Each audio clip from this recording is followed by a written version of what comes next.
Welcome to the bonus episodes of Recover Your Soul, and today I have another great interview for you. This is Bruce W. Brackett, who goes by bwb.positivity on social media, followed by over 1 million people. And he recently just dropped his first book, How to Breathe While Suffocating, which is available everywhere. And I really enjoyed this conversation with him because he's young, he's 33, and he has been through massive trauma, massive addiction, been through the foster care system, been adopted, had parents who did everything that they could to provide him with every treatment possible to be able to not have to go through the darkness. And yet he still needed to go through the darkness. He still had to go through deep levels of addiction. But it's been almost 10 years since he chose himself, since he made an effort to choose the light and realize that he loved himself enough to get well. And through that, he's become a real advocate and a voice for recovery and for healing from trauma. I just loved this conversation around how your parents can show up for you, what it's like as the addict, and how to get to the other side. Enjoy the episode. Welcome to the Recover Your Soul podcast, a spiritual path to a happy and healthy life. My name is Reverend Rachel Harrison. I started Recover Your Soul after having profound changes in my life from my recovery of alcoholism, codependency, and control addiction. I was guided to share the tools and principles of spirituality and soul recovery to help others transform their lives as mine was transformed.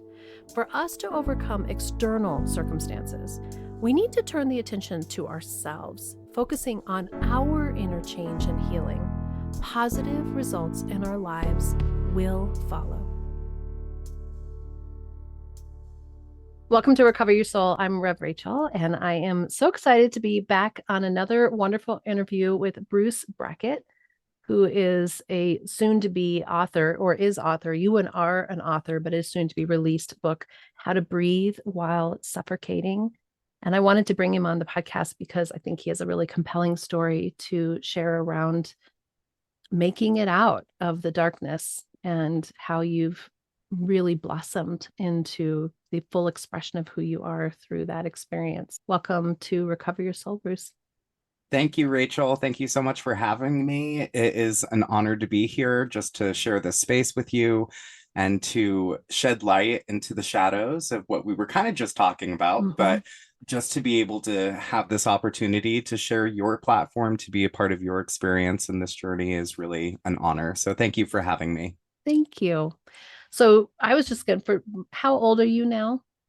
33. I just turned 33. Oh, congratulations. That's a fabulous year. Yeah, thank you. I really, there were so many times in my earlier years where I'm still young and I'm still grateful for this mindset, but there were times in my life, so many times where I was like, I'm not going to make it to 18 or 20, 21, let alone 33. Like it's really amazing that this is life. This is where I'm at. And to be able to look back at younger Bruce and be like, no, you actually made it. You're still here and you're breathing and you're okay and you're alive is really just, I really don't take any second for granted because I used to, and I'm just not in that place anymore. So I am happy to be here. I'm just, life is good. I love that. I think it's amazing that you are sober at 33. I think that's still young. I was 48 before I got it together to really choose myself, really. And there's so much addiction in youth and so many varied roads of how to find yourself. But what I always feel like is it's a moment where you decide that you're worth it.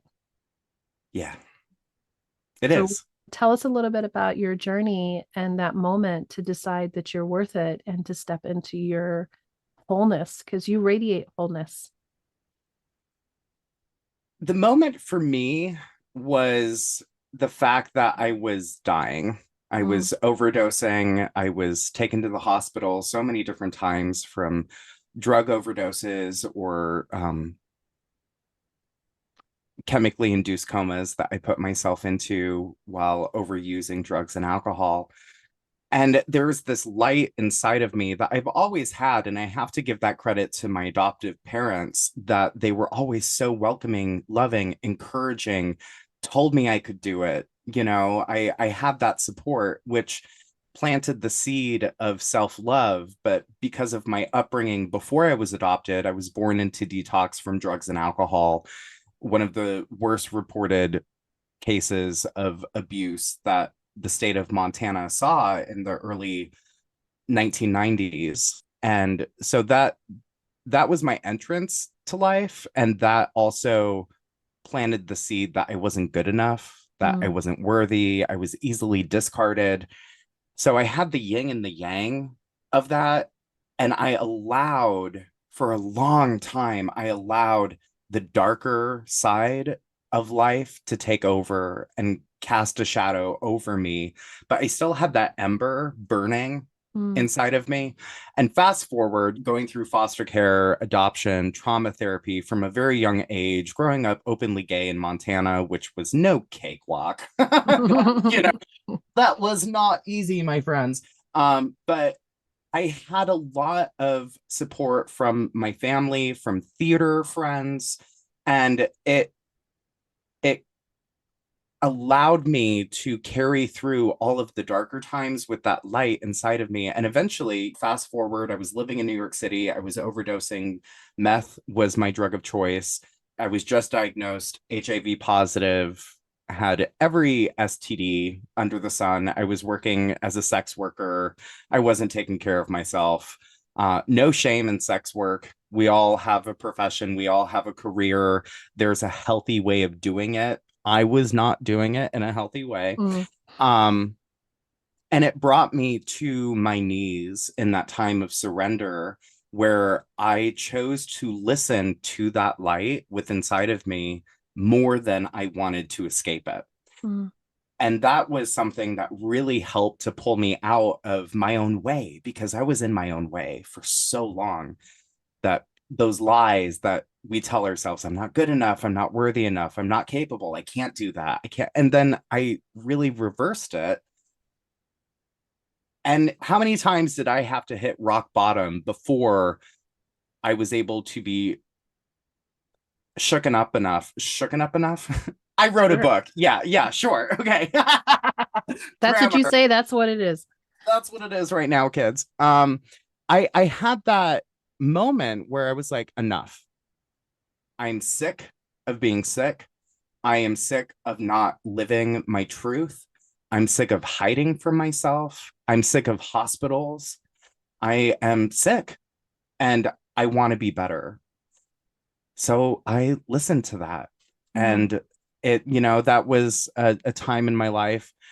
June 13th of 2014 was the last time that I ever did hardcore drugs. And I'm approaching 10 years now from hardcore drug use, and the freedom of bondage to just, release that and start to step into my own light. Granted, I'm not a first time winner. Just because I moved on from that, other addictions started to Mm. take place, and I found alcohol, and I was like, well, I never had a problem with alcohol. Well, I'm an addict across the board, through and through. So anything that is mind altering, I can't do it. Mm. I just can't. I can't control it. Unmanageability is the cutest word for it. Like, the unmanageability of my life when I start to consume drugs or alcohol or mind altering substances, I no longer have a say. Right. I no longer have a say. And I am just so grateful that I've had the help from sponsors, from medical professionals, therapists, counselors, psych wards, rehabs. I did not do this alone.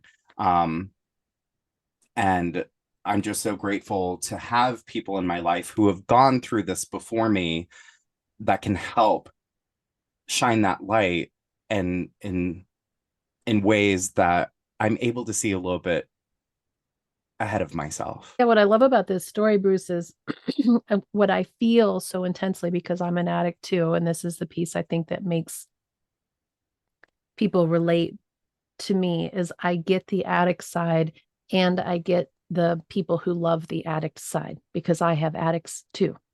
And Mhm. in the addiction itself, I've had interviews with professionals that talk about the brain, how the brain works.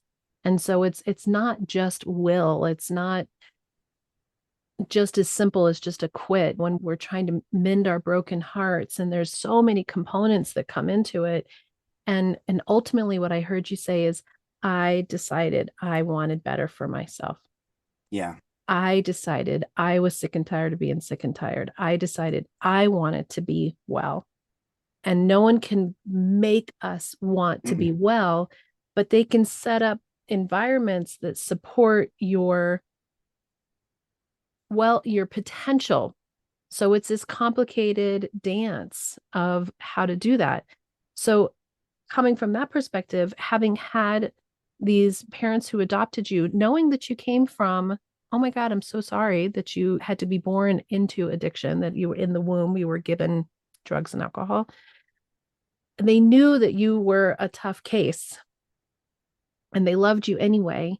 What were things that they both did and that were beneficial and sometimes kept you stuck? So I'm the youngest of four older sisters, and it's very uncommon in the foster care or adoptive industry that siblings are kept together and adopted together. Mm, And we were. So they didn't only take on me, they took on a gaggle of really traumatized kids. wow.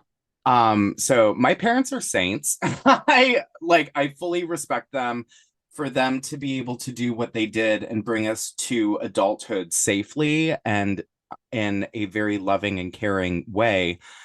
They did everything. They did everything for us. They immediately put us into trauma therapy, counselors. They introduced art therapy to us at a very young age. They literally turned their dining room into an arts and crafts room. They're like, we don't need a dining room. We need, because there's enough space at the kitchenette in the kitchen where we can all eat, but our dining room is now going to be an arts and crafts therapy room. And I mean, they went above and beyond. They never enabled us. They were strict to a point at that age where it was like, they're mean, kids will be kids. But looking back at it now, oh my gosh, the techniques that they used were just so grounding and so real. I would not have I would not have my life the way I am today if they did not take us in. And I never take that for granted. I love my parents. Um, yeah, they were strict and they were real and they knew and had the capability of providing the whole gamut of love, care, support, financial support, um, placing us into treatment centers when we needed it, when we were too much. They realized, okay, well, maybe I can't do this. So we're going to bring in more help. And I mean, the amount of therapists that I had in my youth, treatment centers, things that they were able to provide to us, they made sure that they tried everything. And Hmm. if it didn't work, they moved on and they went to something else.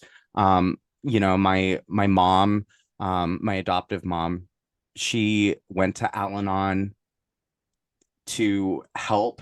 She went to parenting classes. And my parents are older, and my mom, she had her own biological son who was at the age of 18 when we came into the picture, so he was already kind of moving out. Um and even though she had already raised someone, she still continued to take parenting classes specifically to help our case. So they went above and beyond. They tried everything and it worked. What I love hearing about that is that I think sometimes when we have somebody in our life who struggles with even with mental illness, right? Mm-hmm. I don't really like the word illness. I mean, we all have stuff. I don't think any of us are broken. So it's important for me to always be seeing people as whole, experiencing human life, right? And I know when my son went to rehab, I was like, oh, this is going to fix him. They're going to fix him versus Mm. I love the way that you described that they brought in others who could provide support and help, but it wasn't the energy that I get around it was this was one of many modalities that was designed to provide you with the tools that you needed to become successful adults and to heal as much as they could. And I love that you're talking about them being strict because I think that there's this complication that says love means that you give over or you continue to, you don't hold lines, you don't have boundaries. So that's such a beautiful testament because ultimately you left that house feeling your more wholeness than you had. Oh And yeah. yet you went out and still had more to experience and to learn and to grow until you decided on your own to love yourself enough to stop it. Yeah. Yeah. What did they do when you were in New York and you were having more drugs and alcohol stuff? Oh, I'm sure they pulled their hair out. I'm sure that, every time I would call and if someone's intoxicated Mm-hmm. over the phone, you can hear it, like we think we're hiding it. We think that, but no. So I'm sure that after many phone calls, oh my goodness, I would call, especially when I was on meth, I would call at any hour. And sometimes I would call at like 4 a.m. thinking, this is an appropriate time to call. Right. Um, the things we do. And they would listen, they would be there. Again, they wouldn't enable, but they also wouldn't lecture me when I was in that mind frame because they knew that they weren't talking to me, they were Mm-hmm. talking to my addiction, which when you're half in the bag, it's not going to do anyone any good. So I'm sure after those phone calls, they hung up the phone and they probably screamed and um, Pride. cried Mm-hmm. and had heartache and Mm-hmm. were worried, of course, and waited for me. Mm-hmm. There's really nothing you can do for an addict if they are not willing to do it for themselves. They can plant the seeds, they can encourage you, they can love you, but they can't tell you what to do. I mean, they Right. can, but are you going to listen? Until you're ready, probably not. So they spent a lot of time waiting, just waiting and praying and reminding me that I'm loved. Mm-hmm. Oh God, I hated that when I was in active addiction, and remember you're loved. I would be like, screw you. Because I Interesting. I hated myself so much and Right. I didn't want that love. I didn't love myself. So how dare someone love me? It made me so angry to hear that someone loved me because I was in such a hateful, hurtful place for myself. There's no way I could have taken that in. But for some reason, I did hear it. And even though I wasn't ready to absorb that, I really absorbed it later on, especially when I started to show up for myself and I wanted to be better for myself and do the hard work because it's hard work. This is not cookie cutter. It is not easy. Life in itself, whether you're sober or not, or going through mental health crisis or not, no matter who it is, where you're from, what you've come from, what your successes are, life is hard. Mm-hmm. It's a roller coaster. So my suggestion is buckle up, go with the ride, and you'll enjoy the ride a lot more when you're stepping into your true self and your authenticity and you start to love yourself and then you can accept the love from others and it's It's been a ride, and I'm just so grateful to be where I'm at today. I'm very close with my parents, even with all of the heartache and turmoil that we went through together. They never stopped being there. And there's a huge testament to that. I could go on and on about my parents, but they are amazing, amazing individuals. I'm I'm over here being really moved because one of the things that I think that is so powerful is that there's a balance between being present and always supportive. The detachment is such an important piece, and people aren't sure how to show up and how to be support. And that is a game that is hard to play because as your parents are saying, remember that you're loved, and your unhappiness is on fire, right? It's feeding that ember that you said was in your heart. It like gives that ember strength to be Hmm. in there, but they never were doing it for you, is how I can feel. And so I think, Yeah. for people to understand this piece, that you can have detachment that means that your heart aches, but you have to let them have their experience. And it doesn't mean that supporting doesn't mean you don't answer the phone at 4 o'clock in the morning if that feels right to you, and just listen. For some people, they can't do it. So they have to know to say, these are my boundaries. I won't answer the phone at 4 in the morning, but know that I love you. So it's this dance that's around how do you support without enabling, because no matter what, until you pick it for yourself, you're not going to do it. No.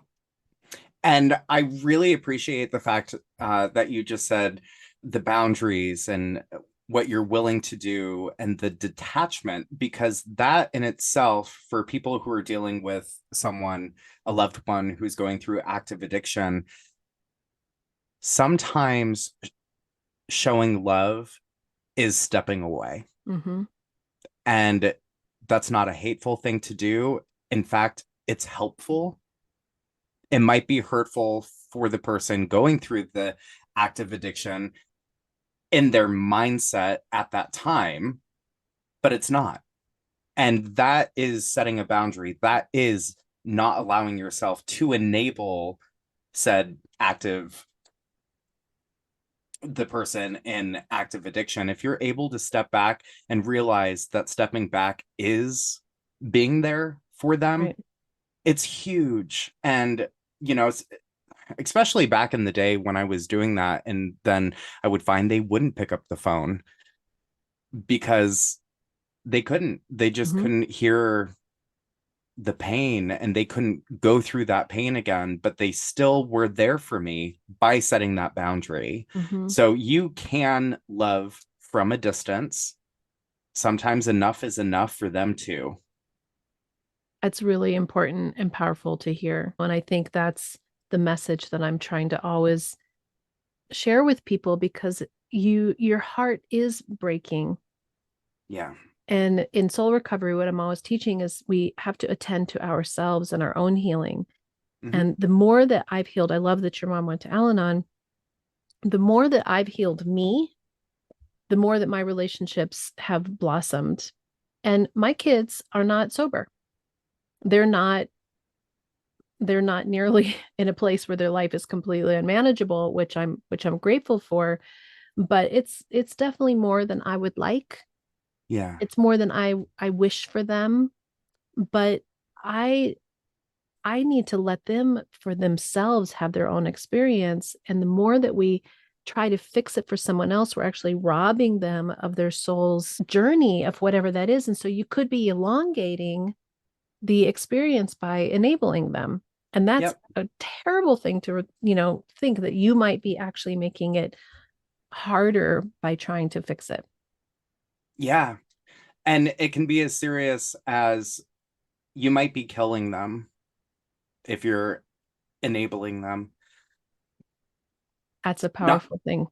not everyone makes it. And if you're enabling someone, if you're doing the work for them, they can easily take themselves out. Mm-hmm.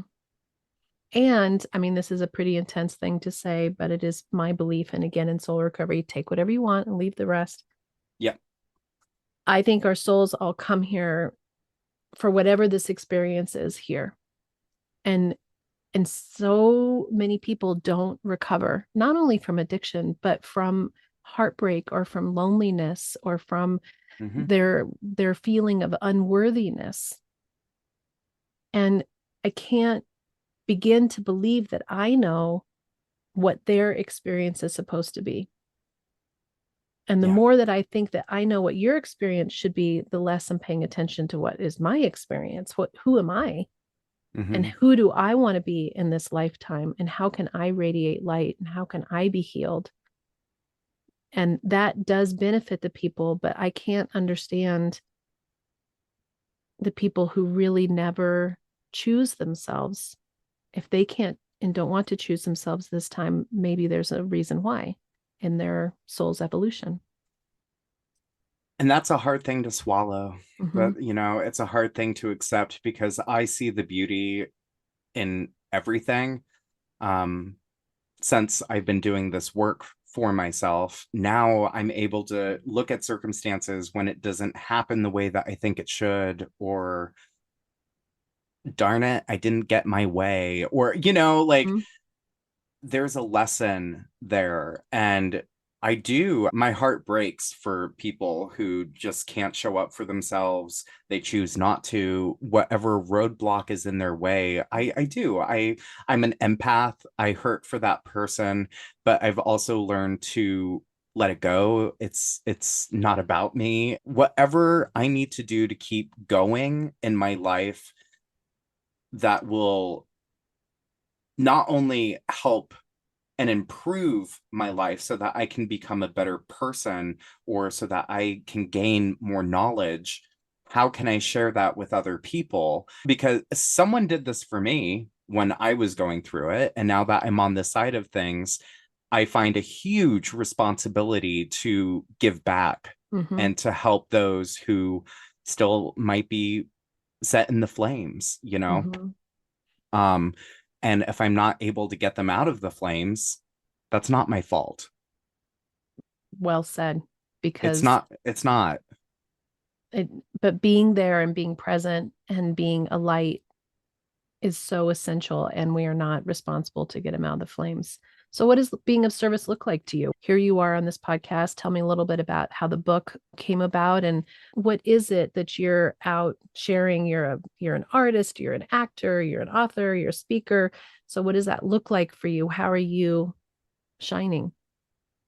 Wow. Okay. I give back by giving to myself, if that makes sense. If I'm able to give myself love and encouragement and to be better than the version of myself from 5 minutes ago and keep moving forward and being my true self, my authentic self, I'm allowing space to be able to give back to others by showing up on my social media platforms, providing inspiration, hope, Mm-hmm. sharing my stories, sharing funny moments, sharing the heartache, talking about my DUIs, talking about my mom who is in hospice, providing real, raw, authentic moments instead of just pretending everything is good.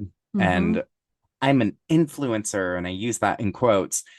I am not. I'm a human being. I'm an advocate. I am someone who is also on this journey.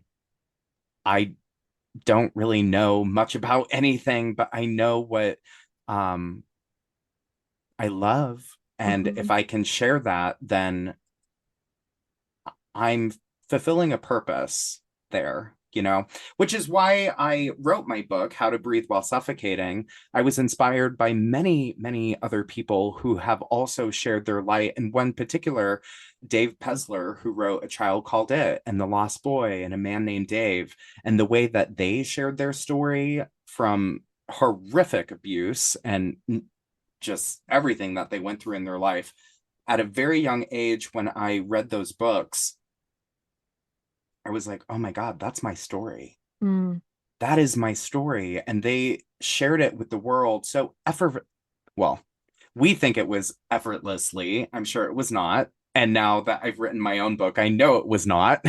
So just to be able to pour your heart out in such a vulnerable way is the whole gamut of emotions. It's scary, it's nerve-wracking, you doubt yourself, but at the end of the day, yes, writing the book was to get it out of me, but it was more so to allow that experience for someone else who's feeling very alone in their own struggles, to allow them forgiveness for Mhm. themselves, that they can forgive themselves for what it is that they've done, or allow them to forgive others of things that have happened to them, so that they feel less alone and more empowered to be like, you know what? Okay, yeah, that was a part of my story, but it doesn't define my future. Mhm. It has nothing to do with my future.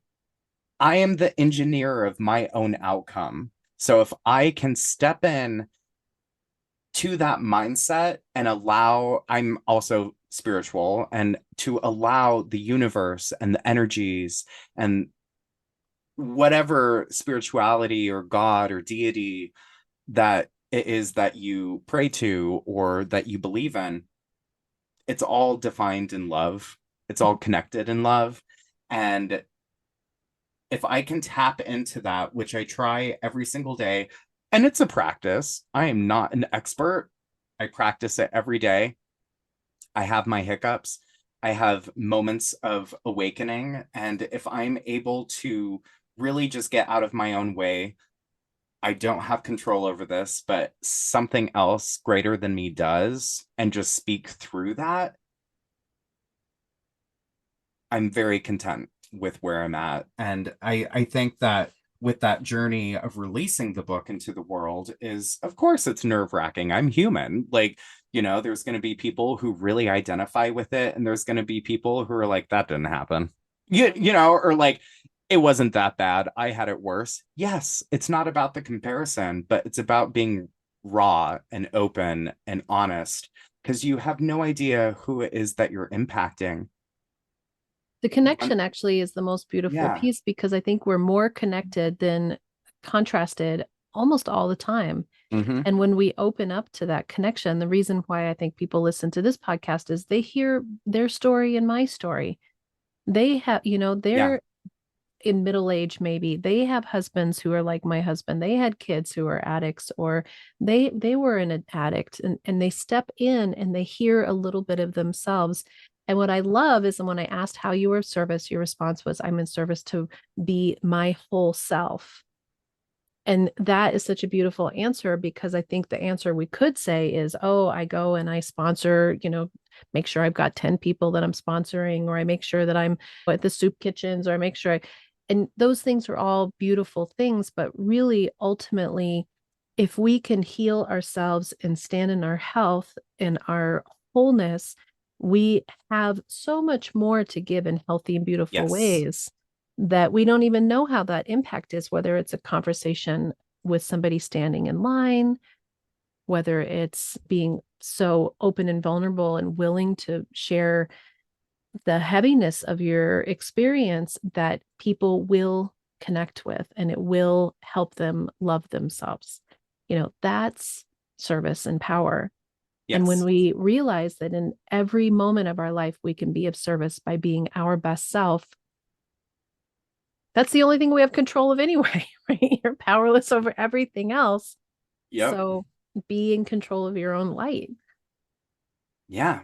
Yeah.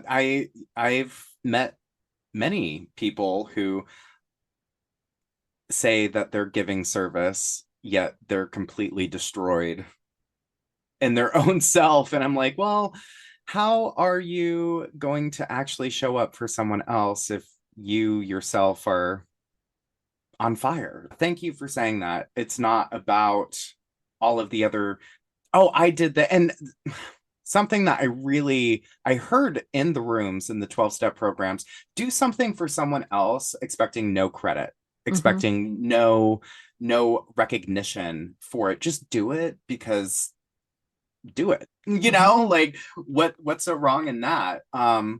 And I try and do those things every day where I don't even need to make examples, but I try and do something for someone every day in return because I did it for myself. Hmm. And if I'm doing that, then I'm creating some good. And that's what I gravitate to more now that I'm on this side of things, because I was sucking up the bad left and right and I was spewing it. I was not a nice person when I was in active addiction. I was robbing people, I was lying to them. I robbed stores, I was in jail, I hurt people, I lied to them, I damaged relationships, and I didn't care because I was on a path of self implosion. You were living through your pain body, which is a Yeah. intense and dark place. And I think that's also a really powerful comparison to the bright, shining light that's sitting here in front of me on Zoom, that when you truly understand that we have all these aspects within of ourselves, and um, those behaviors are behaviors from pain. Yeah. They're behaviors from pain. And when we can heal the pain, but it doesn't mean that that's who you were. You were never a horrible person. You were acting out of pain that created behaviors that are not desirable, but inside was always and will always be like the light. So when I see anybody, and the more spirituality I do, I try to do this for not just people that are in my circle, but like the world. There are people that you look at and you say there's something wrong with them, right? But when I look and I say that person is coming out of pain, and these behaviors and these beliefs Yes. are out of a place of darkness, I want to send compassion and light to them. And to Yes. me, that is the only thing that I can do, because I see somebody who has so much light inside of them if they could only see it for themselves. Yeah, exactly. Thank you so much for saying that. I fully believe that as well.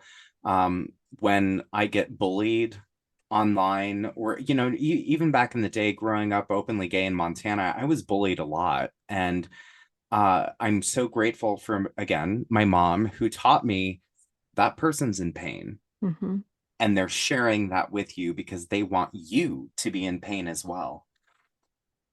My birth mom is not an awful person. She was a very, very traumatized person herself. She was a child when she had 5 kids.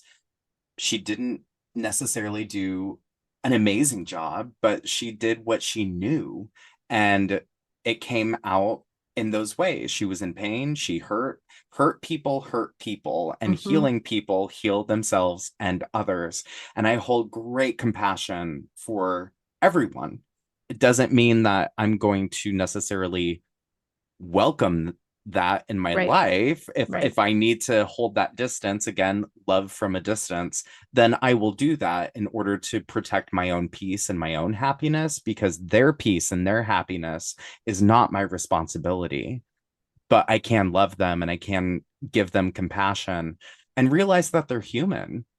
We have all done terrible things, we have all done amazing things, we have all made mistakes. I One of the things that really reminds me of this is realizing that we're on a very small planet. A We're little all rock in the middle of the universe. in the middle of the universe, being yeeted through the universe at 67,000 miles per hour. The Earth is spinning at 1,000 miles per hour. It's going Right. fast enough for all of us. Slow down and really take into consideration what is truly important in this moment. Mm, Everything else is noise. that is a good close. That is a powerful statement, Bruce. How Well, amazing. What a fabulous conversation. I love connecting with other people who are on this journey, because there's just so much depth of humanity. It's not about being perfect. It's not about not having any issues. It's not about believing that you can just, you know, namaste and everything goes away. It's about like living and being in it. yeah. And the power of that experience that actually brings you to a place where you feel light and love. And that part's profound, right? We both had to go through what we went through to get to this place. And we still have a long ways to go that Yeah, is going to be complicated. Yeah. it is. It is. And I always want to be in a place of moving forward. I always Mhm. want to be in a place where I know that I am human and there's a lot more room for learning and growth and change. Mhm. Uh, doesn't mean that I always have to be changing. And, rest is a huge part of recovery. Take your own time, buckle up again, enjoy the Mhm. journey, and just keep moving forward. It's just so much more enjoyable when you do that. Yeah, I love that. So your book comes out on April 9th, right? Yes. And Yes. and how else can people find you? All over social media, Instagram, TikTok, Threads, YouTube at bwb.positivity. My websites are bwbart.com and howtobreathewhilesuffocating.com, which is the website for the book. And really, that's it. Yeah, bwb.positivity across all social media platforms. Again, Rachel, I have to say thank you so much for holding space for me today, for allowing me to be a part of your journey today. This was really amazing. And I honestly, I want to sit down and have a hug and a I cup of know. coffee with you. You are just a light. And I thank you for being a part of my journey today. Thank you. Well, thank you, Bruce. I really appreciate it. And if we end up in Pennsylvania or you come to Colorado, we will have to meet up. I would love that. Yes. Okay, good. Thank you so much. Until next time, namaste. If you're ready for soul recovery, as a spiritual coach, I can support your healing to help make real changes that will bring you a life of peace, happiness, connection, and abundance. You can also work in smaller groups by taking a deep dive in a Zoom workshop or with me in person at a retreat or an event. Join others on the soul recovery path once a month for the free Zoom support group or daily on the private Facebook page. Visit the website recoveryoursoul.net to book coaching sessions with me or find all the information you need about soul recovery, dates that are coming up, and how to register for those groups and workshops. To support the podcast and the community, check the links in the show notes to make a small monthly donation or a one-time donation of your choice that will make a huge impact to support this community and the soul recovery mission. Thank you for listening to this episode of the Recovery Soul Podcast and being part of this amazing and growing community. If you loved this episode and you want even more, there is a bonus episode with even more content every Friday. This is by subscription. You can access that by being a Patreon member, and there's 3 tiers of giving of your choice, or an Apple Podcast subscriber. Once you have subscribed, you have access to a whole back catalog of episodes as well. If you go to the website, recoveryoursoul.net, and I would love for you to subscribe to email updates so that you can keep posted with everything that's going on, different events, what dates are coming up, any reminders. There's only a couple emails each month. I hope you'll follow Recover Your Soul on social media. You can find us on YouTube, Instagram, Facebook, the private Facebook community page, TikTok, and if you want guided meditations, look for Reverend Rachel Harrison on Insight Timer. I really encourage you to take advantage of the one-on-one coaching. This is a unique, intuitive connection between the two of us. There are 9 steps to soul recovery, and I do use those 9 steps to loosely guide us through whatever your coaching that you need. But really, it's about creating a way for you to feel comfortable around your healing of your past, looking at the situations in your life. What are the patterns? What are the beliefs that are holding you back? Breaking free from those patterns, breaking free from those beliefs, letting go of control, letting go of the people around you, and taking your power back. Discovering who you are and who you want to be in the world and how I can support you to do this. And also, you're sharing this podcast with your friends, putting 5 stars, leaving reviews, really sharing this with others is growing the community. Thank you for being part of this community. Thank you for supporting Recover Your Soul. And I know that together we can do the work that will recover your soul.